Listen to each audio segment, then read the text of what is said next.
All right, Tanner, what we got? Get a picture. Who's your biggest sleeper in the draft this year? I gotta figure out just how deep I want to go with my sleeper pick. Well, see, I'll stick with mine. The guy who I originally picked, and you kind of tipped me off to him, it's Andy Isabella, and he might not be much of a sleeper anymore. But as far as I'm concerned, he's a guy who I would have said 2 months ago, watch out for this guy. How about receivers? Because receivers are always a little bit easier to understand there. In terms of guys you might have heard of, Penny Hart. He was a guy that did really well in the pre-draft process, pre-combine, undersized, good slot receiver. If you want a more developmental type, how about Jazz Ferguson? Great name. Now, this is Jalen Ferguson's brother. Smooth routes from Jazz. Jazz Ferguson apparently has all the athleticism that Jalen lacks, because Jalen is not a good athlete. Okay. And the testing proved that out. Jazz Ferguson is almost 6'5" and actually pretty fast. So he's like DK Metcalf light. Obviously way light, but that's kind of what you're looking at there. So I'll throw out Jazz Ferguson, and we'll get more in depth later on, but I don't want to throw out really weird names like the linebacker from Hawaii that no one's ever heard of. All right, this next question's coming in from Trevor George Alexander Peters, twice removed from his second cousin and his aunt. Who is the Bengals' biggest acquisition? Shrug. I literally couldn't tell you. In terms of impact or in terms of best move so far? Because impact, in a negative way, it's going to be Bobby Hart. In terms of best move, it was definitely Darqueze Dennard coming back on a 1-year, $5 million deal. I like some of their other moves as they do incest stuff with the Bills again with John Miller, because those two cities love each other right now. They're constantly shuffling the bottom of their roster together. Sometimes you just got to shuffle the bottoms out. Tactical Bacon. Oh, best name so far. I absolutely could. I'll tell you what, the amount of food I ate today with the bacon, absolutely insane. Thoughts on Winston and the Bucs? I like Jameis. Fit with Bruce Arians, right? When you go back and look at Bruce Arians' successful years with the Cardinals, he led the NFL, the Cardinals did, in air yards. Mm-hmm. Last season, a lot of people don't realize this, the Buccaneers, man, I mean, they led the NFL in passing yards. They're going to chuck the ball a ton. I like Chris Godwin a lot. Yes, they got rid of Deshaun Jackson. Mike Evans is a really talented player there. O.J. Howard. I just don't think Jameis Winston is very good. That being said, he's still, I think, going to put up numbers. Can't wait from a fantasy perspective for Brashad Perriman to go undrafted. For him to have 2 catches, 85 yards, and a score in week 1. Everyone to pick him up, and then for him to continue to be the inconsistent deep threat that he actually is there. Yeah, something out there. Sounds good. All right, Super Chat coming in from SLS Gaming Network. Thank you for the Super Chat, my man. I know you're mad at me on Twitter right now. It's all good, though. SLS, one of my loyal watchers. Yeah, he's mad about the Raiders. The mock draft. Tomorrow it comes out. Mitch leaked some of the picks online. Yes, I did. McChicken Vlogs. It's a good draft for the Raiders, though. Will the Pats sign anyone before the NFL draft? I think they'll make some moves. I know that Nick Perry is going on a visit with the Seattle Seahawks. I think Perry would be a great fit for the Patriots. Gives them another edge rusher, and the Patriots love to play the comp pick game. Nick Perry would not impact the Colts pick, or the comp picks, because he was cut, therefore he does not qualify. So you could see New England target some of those guys that aren't going to impact their comp formula in the end. This next question makes me want to go super sane, because it's insane. I see what you did there. It was good. Eli Manning. That's not how you pronounce it, but it's clever. We'll get there. Eli Manning will have the best year and be MVP. Bet. Seriously. Bet. I will take that bet. Eli's not going to throw for 4,000 yards. Well, what if the Giants are down every game? I don't care. Let me ask. They were terrible this past year, and Eli was horrible. I will bet a lot of money that Eli Manning does not win the MVP this year. Or have his best year. His best year is 35 touchdowns, 14 interceptions. No. Okay. No. I don't disagree. The trimmed leaf. Richard says he'll bet us. So go DM us on Twitter, at Mitchell Renz, at What Going Down. He will make a nice friendly bet here for money. What is a trimmed leaf? Because I know what I'm thinking of. I'm thinking of straight up like Adam and Eve stuff. Okay.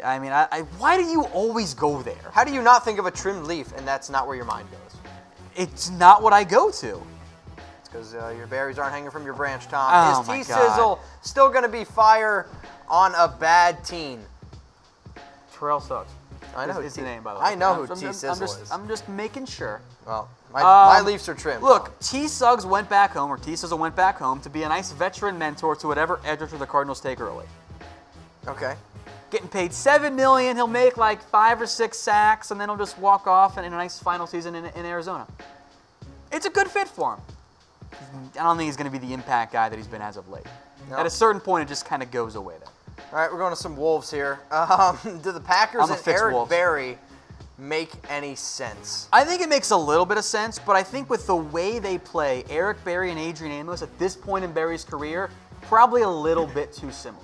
I think a more of a true coverage guy in terms of the back end makes more sense for Green Bay. I mean, it could definitely work. I wouldn't hate it, but I don't know if it makes the most sense. I also don't hate this question coming in from Mark. Any chance Niners could inquire about A.J. Green for a trade? Now, I've thought about the Bengals potentially trading A.J. Green because let's say they're going to be the worst team in their division. Let's say they want to tank. So why not sell your most valuable asset?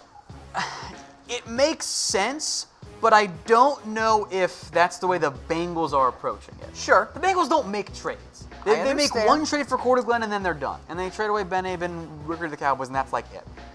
But we know the Bengals aren't going to win anything, so maybe trade away your most valuable asset to a team who missed on OBJ, who missed on Antonio Brown, who has shown an interest in wide receivers. I think it would be fun.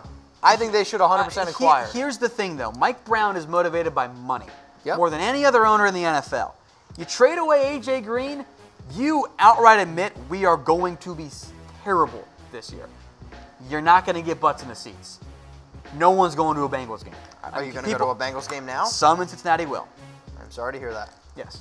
I'll get to go to Cincinnati for the first time in a few months, and I can't wait. I know. All right, Chris Ayers, and by the way, it's like a month and a half now. What's Tom drinking when Murray goes number 1 to the Cardinals? In the comments, get your ideas in. If Murray goes number 1, it's only fair that I have some type of punishment. That's only fair. So let me know your best ideas there. Whatever that Kentucky whiskey was you drank at your bachelor party. I refuse. Tom took a sip of this whiskey from his bachelor party, held it down for like a minute. It was like 4 minutes. Should have just gone right away. Mistake number 1. Projectile vomit. That had been sitting in Harris's cupboard for a year and a half. Oh, I know. Opened, it was rancid. It was bad. It was not good at all. Anything but that, please. All right, Colts 24/7. What should the Colts do with their draft picks? Pick guys. Shut up, Mitch. I think we're going to a couple of positions in general. I think a receiver there makes sense. Okay. I think that if you're looking beyond that, you're looking at cornerback. I think DeAndre Baker is a great fit, maybe in round 2 if he slides. And I think you're looking at linebacker to pair with Darius Leonard. I think you're looking at maybe some offensive line depth, but you're in great shape. And then front 4 could always use some more help. But overall, the Colts are in good shape. Yeah, it kind of blows my mind considering how bad they were last year and now where they're at. We're saying that they're in good shape. Mm-hmm. Jordan, King of the Jungle, what is going on with Tre Boston? Another offseason where he is waiting just to get signed. Apparently, I don't get it. I have yet to see somebody that can properly explain Tre Boston not being signed.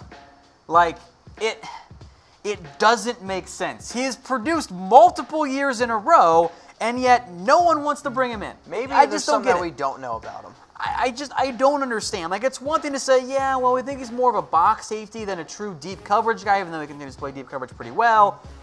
I don't understand. Like, there are some things that I just don't get, i.e. Navarro Bowman not getting signed last year. It's Tre Boston in the exact same vein there.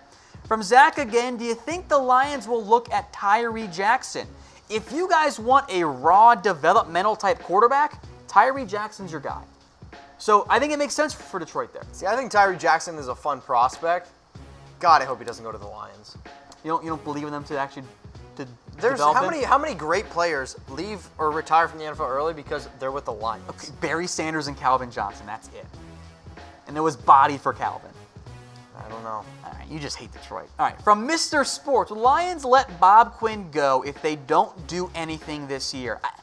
I don't think so, but at the same time, Bob Quinn's hire was Matt Patricia. I feel like they're almost tied on the hip here. They're not going to do anything this year. What will the Lions do? Be around 500 like they always are. That's great. Just saying. That means nothing. All right, Clemente, do you think the Packers should trade for A.J. Green or sign Eric Berry? I mean, look, if you can trade for A.J. Green, do it. Devontae Adams and A.J. Green, wow. And then whatever combination of Marquez Valdez, Scantling, and whatever. Geronimo. Allison, yeah. Yeah, I know. You just kind of threw out Geronimo, and I'm like, cliffhanger. I thought you were gonna follow it up with something, and you're just kind of like Geronimo. Okay. Verdale Porter. That's what we're doing here, apparently. Be bold, Tom. Should the Bucs draft a running back or a quarterback? If it's either or, running back, I don't think either should be their first-round pick, though. I could not agree with you. I wish they would go out and I wish they would have made a move for Tevin Coleman. I mean, it's upsetting because I really liked Ronald Jones. Oh, Ronald Jones. You know, rip. I think that dude averaged like 2 yards per carry. I don't know what happened. When you get outplayed it was bad. It was bad. Peyton Barber. Very bad. Oh, my. It's very bad. Oh, all right, Matt. What do we got here from you? Ranked top 5 general managers. Okay. I mean, number 1 I think is pretty easy. It's Bill Belichick, who I know maybe isn't technically the GM, but he's the de facto GM there. I think you have to put Chris Ballard up there pretty high, the Colts GM. I'll throw out Howie Roseman if you're trying to win right now, because that bill's going to come due, and it's not going to be fun, Matt. But I think Howie Roseman makes some sense there. Mike Mayock. A little early for Mike Mayock. I'll throw out maybe 2 other guys, Thomas Dimitroff of the Falcons, John Snyder of the Seahawks.